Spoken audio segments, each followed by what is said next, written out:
I think everyone was surprised to see him go to the 5th round. He's come to camp and OTAs with a great attitude. You know, he's a hardworking guy. He has a good head on his shoulders. You know, he's always positive, always optimistic, always keeps a smile on his face. And, you know, you like going to work with people who have that kind of attitude. I'm telling you what it is, man. You know, we got 4 great quarterbacks, man. They all been doing their thing for real. So, you know, I'm just, you know, my job is to make it easy. Whoever at the helm, you know, I'm just going to get open for him and, you know, do my thing. For real, I don't got no control over that, man. Whoever the coaches staff choose and whoever they pick to be the quarterback, you know, I'm just make their job easier when they throw me the ball. Myles Garrett just accidentally confirmed what Browns fans weren't ready to hear. And Jeudy, he basically turned into Shedeur Sanders' unofficial hype man. This wasn't a scrimmage, it was a coronation. Did the Browns just stumble into their future quarterback one without even drafting him? Something wild is happening in Cleveland, and Shedeur's the one calling the audibles. No, seriously. Why does it feel like he owns the team already? It's a moment a lot of Browns fans have been looking forward to through training camp. Browns rookie quarterback Shedeur Sanders getting first-team reps. Well, that happened during Wednesday's practice session for the very first time in a unique way. Now, Sanders got work against the first-team defense, but it was a mismatched 11-on-11. So while he was working against first-team defensive guys like Myles Garrett, Denzel Ward, Greg Newsome, he was working with the second-team offense. Now, there were 4 reps in that session, so a small body of work. One of those plays was a rush. The other 3 were passes from Sanders. The first play, Sanders had an incompletion, but he started feeling comfortable. The next 2 passes were completed. Sanders went 2 for 3 in passing with that one rushing play. Small body of work, but a major milestone for the rookie quarterback in this quarterback company. If you're enjoying, please subscribe to the channel. It helps more than you think. Myles Garrett didn't just shake Shedeur Sanders' hand. He gave him that slow-motion, full-grip, eye-contact handshake, usually reserved for franchise quarterbacks and Avengers-level superheroes. It was less, welcome to camp, and more, so when do you take over? And Jeudy, that man was one more dap away from asking Shedeur what root tree he wanted him to learn. Thank you getting any reps with the ones at any point. I don't think that's not my place, you know, to answer, to even be able to give the answer to that. I feel like it's not in my control. So I'm not even gonna think about that or have that even in my thought process of why it is. Like, it's a lot of people that want to have the opportunity to be at this level, and I'm here and I'm thankful to have the opportunity. So this wasn't rookie appreciation. This was a silent coronation. This was 2 NFL vets seeing a walking highlight reel and thinking, oh, this is that guy. Let's be clear, Shedeur Sanders did not walk into Browns camp with a helmet. He walked in with gravitational pull. He didn't need to throw a pass. The mere act of existing in the Browns facility had players acting like he already signed a $100 million contract. And honestly, after what that franchise has been through, can you blame them? So they get to 11-on-11 session, apparently, and they've got the first-team defense out there, but it's the second-team offense going against the first team. And who's leading the second-team offense? It's Shedeur Sanders. So Shedeur Sanders is taking reps, and this is what we've been asking for forever. He's taking reps against the first-team defense. And by all accounts, Kid held his own. And you got to remember when we're talking about this, I'm not saying that Shedeur Sanders took first-team reps. He did not. He took second-team reps against the first-team defense. He's playing with the second-string offensive line. Look at the Browns' quarterback history. It reads like a cursed scroll. You've got journeymen, implosions, courtroom drama, and one man who thought the playbook was optional. 30-plus quarterbacks in 2 decades, and now they're out here treating a guest like the second coming of Bernie Kosar, dipped in prime DNA. We have the first-team reps from Shedeur Sanders. This is the first time I have proof Shedeur Sanders goes against a starting defense, completed 2 of 3 passes, and the one incompletion was broken up. Good. Hey, nah. And he finds his man Gage, right? So this is the second-team offense against the first-team defense. So, okay, so that's a real-life Myles Garrett right there, ladies and gentlemen. Real-life Myles Garrett. I don't know why Twitter makes it look like a potato. There's Carson Schweringer, the Wonder Kid. Garrett, a man who can sack a quarterback with a single thought, was looking at Shedeur like he finally saw a future worth protecting. And Jeudy? That was a vibe. This wasn't just small talk. That was the language of elite athletes trying to get ahead of the curve. Jeudy's been around QBs. He's caught spirals from stars and duds alike. You think he doesn't know when one walks in wearing designer sunglasses and radiating main character energy? Shedeur didn't show up to impress. He showed up to remind people he's the storyline. And guess what? Everyone got the memo. Because this isn't just about skill. That's the outdated model. We're in the era of presence, of brand, of media power. Shedeur isn't just a talented quarterback. He's a boardroom in cleats. He's already more relevant than most backup QBs in the league, and he hasn't even taken an NFL snap. This man has a bigger media operation than the Browns' entire communications department. Not forced, not awkward, not the kind of smile and wave you give to a polite rookie. No, this was different. It was authentic, like Shedeur was the CEO of a company they all wanted to work for. My thing is, they never planned on taking him. The problem is, like Ocho Cinco said, you got somebody that has endeared himself to the locker room. And guess what? The difference between him and Tim Tebow, the biggest one, is he can play. He can throw the ball. Tim Tebow running around being an H-back, he can throw the ball. And he's done everything he needs to do. He ain't saying nothing. He ain't rocking the boat. He ain't mad about the reps. He ain't mad about none of that. All the people out there want to see is this, like Tyler said earlier. We want to see what he can do with Jerry Jeudy. That's it. I want to see what he can do with David Njoku. I want to see him with Junkins. I want to see him with the first running backs. If you are cooking, if you are beating down the doors with the 3s and 4s, guess what? Myles Garrett didn't just dap him up, he endorsed him. There was a vibe. That vibe said, if the front office fumbles this, that's on them. We already see it. But let's take a second to talk about why this is so hilarious. The Browns have spent the last decade shuffling quarterbacks like a malfunctioning playlist. Draft high, flame out, panic trade, throw cash at lawsuits, rinse and repeat. It's the NFL equivalent of buying designer shoes and then immediately tripping over a curb. And now, after all that chaos, the one guy who might actually bring order isn't even on the team. And still, players are reacting like he's QB1 in spirit, if not on paper. Colorado. He turned a rebuild into a viral sensation. He made 40-point losses trend on social media like they were wins, the only guy in history who could lose a game and still walk out like he won the Super Bowl presser. And you think the Browns don't want a piece of that? He doesn't have Joel Bitonio, Wyatt Teller, and DeJuan Jones, and Conklin, and Posick, and these guys out there. He doesn't have Jeudy and Njoku. He's playing with the second-team offense against Myles Garrett and Denzel Ward and Schlesinger and all these guys. And sounds like he did pretty good. I've seen the video clips. He's moving in the pocket well. He's finding his targets. He's hitting his targets. He's making plays on the run. He's throwing accurate passes on the move. He's doing all the things that during the pre-draft process, scouts and analysts said would be his positives, his pros moving into the NFL. Let's be honest, Shedeur Sanders is not just auditioning for the NFL, he's building an empire. And he walked into Browns camp not as a hopeful, but as a measuring stick. Players looked at him and realized he might already be more composed, more focused, and more culturally relevant than whoever's currently warming up in the QB room. The funniest part? He wasn't trying. This wasn't a PR stunt. There was no photo op with a jersey, no "let's build chemistry" caption.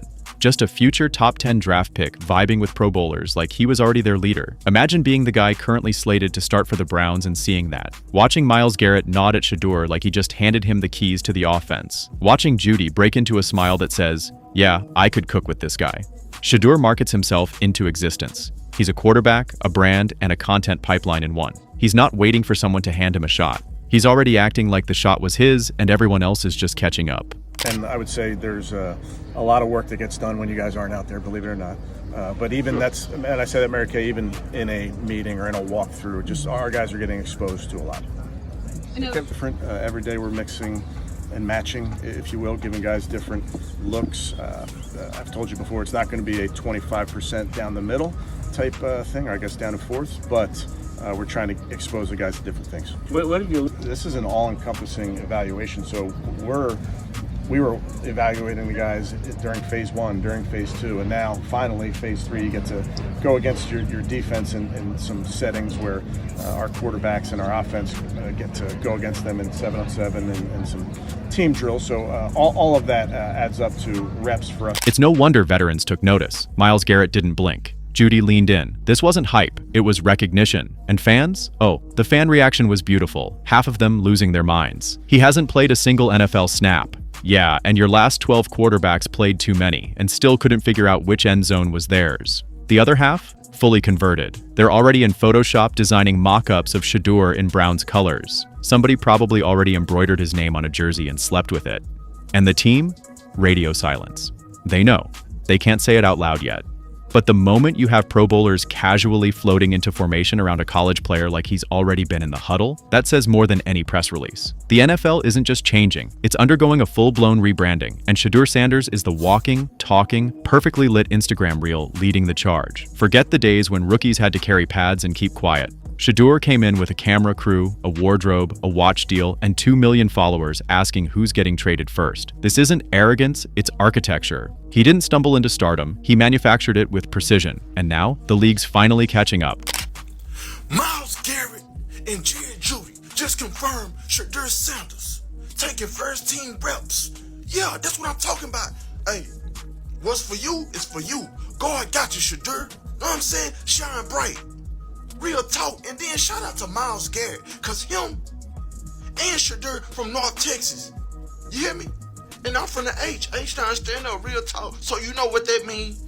No matter how far we are across the world, us Texas boys still have to stick together no matter what at the end of the day. See, players today aren't just athletes, they're platforms. They don't wait for media coverage. They are the media. NIL deals turned college into a sandbox for branding, interviews, merch, and customized cleats with more personality than most coaches. By the time Shedeur hit Cleveland, he wasn't some wide-eyed rookie. He was a fully licensed enterprise with a social media marketing funnel. And the funniest part? The vets are into it. The same guys who used to grunt at rookies in silence are now following him on Instagram and asking for podcast collabs. Shedeur's not trying to blend into NFL culture. He is the culture shift, like he updated the league's software while they were still on dial-up. Naturally, the fan base has been having a complete meltdown. You'd think the Browns had named him starter based on how loud the panic button got slapped. The angry crowd is screaming, "He hasn't even played a down," as if that's ever stopped Cleveland from ruining a quarterback's career before. Shedeur Sanders has earned first-team reps when training camp commences later in July. I'm not saying like he's the first guy up when you do 11 on 11s, day 1, 2, 3, 4, 5 at training camp. I'm not necessarily saying that. But he's the one quarterback that we didn't get a chance to see take reps with the ones. But I think Shedeur has a chance to like make this conversation interesting if he gets those reps with the ones and he has the same success that he did with the 2s, the 3s, and the 4s. I have confidence he can show you something, but I got to see it. We all got to see it before we can actually judge that wholeheartedly. Meanwhile, the Shedeur believers are already photoshopping him in Browns gear like it's Madden franchise mode. And let's be honest, have you seen the way he reads defenses? He's already more polished than half the league's backups and twice as calm under pressure. Social media hasn't helped either. One clip of Shedeur talking to Jerry Jeudy and boom, Twitter threads, fan edits, conspiracy theories, jersey mock-ups, and a whole cottage industry of QB1 Shedeur TikTok hype reels. It's chaos. And in classic Browns fashion, the last time they had this much buzz was when Baker Mayfield planted a flag in his own ego and promptly tripped over it. But here's where things get juicy. What if this wasn't some innocent hangout or plot twist? Will they bungle this too, letting Shedeur go elsewhere only to watch him become a superstar who torches them for the next decade? Because if there's one thing the Browns are consistent at, it's missing the guy standing right in front of them. If they fumble this moment, it'll be the 47th time they've drafted the wrong guy while giving a side hug to the actual franchise savior. Garrett.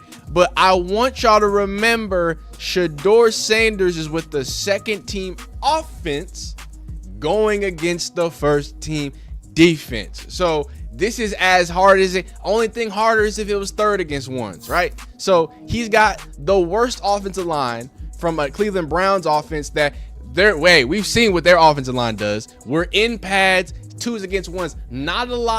There's not a lot.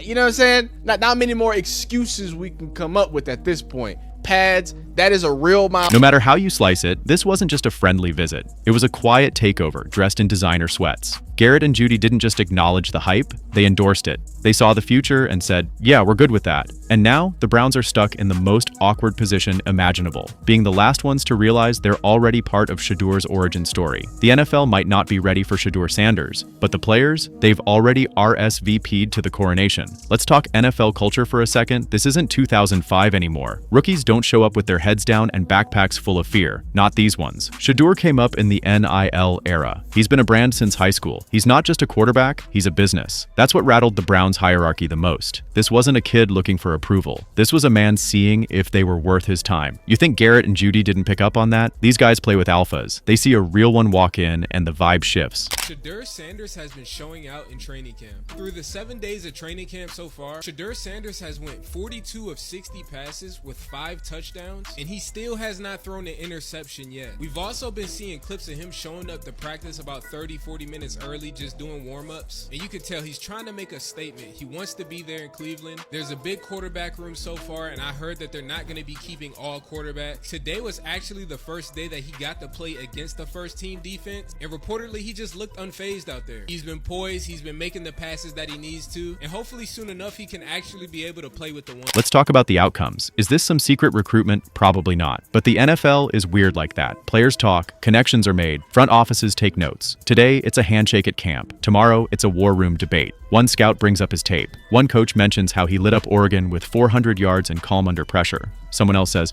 well, Myles and Jerry seem to like him. Suddenly, things move. And if Cleveland doesn't make the move, don't worry, another team will. And then Browns fans can watch Shedeur casually destroy them twice a year while their own QB tries to find the tight end through a forest of linemen and tears.